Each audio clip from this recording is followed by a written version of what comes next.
பார்த்துட்டு இருக்க இந்த பிரம்மாண்டமான ஹோட்டல் 3 தலைமுறையினரால் 37 வருஷமா கட்டப்பட்டு வருதுன்னு சொன்னா நம்புவீங்களா?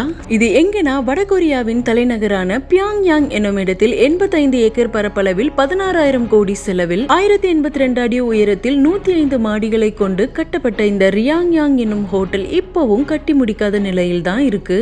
வடகொரியாவின் தற்போதைய அதிபரான கிம் ஜாங் உன்னின் தாத்தாவான கிம் இல் சங்கினால் 1987ஆம் ஆண்டு தொடங்கிய கட்டுமானம் சோவியத் ஒன்றியத்தின் வீழ்ச்சிக்கு பின் வடகொரியா பொருளாதார நெருக்கடியை எதிர்கொண்டது. இதனால் 1997இல் இதன் கட்டுமானம் நிறுத்தப்பட்டது. சரியான நேரத்தில் கட்டி முடிச்சிருந்தா இது உலகின் மிகப்பெரிய ஹோட்டலா இருந்திருக்கும். ஆனா இப்போ இது பூமியின் மிக உயரமான காலியான கட்டிடம் என்ற சாதனையை கொண்டது. இங்கு வாழும் மக்கள் இத ஹோட்டல் ஆஃப் டூம்னு சொல்றாங்க. அதாவது அழிவின் ஹோட்டல்னு அழைக்கப்படுது. இப்ப இந்த ஹோட்டல் வடகொரிய அரசாங்கத்தின் விளம்பரத்துக்காக மாபெரும் தொலைக்காட்சி திரையாக பயன்படுத்தப்பட்டு வருது. தேங்க்ஸ் ஃபார் வாட்சிங்.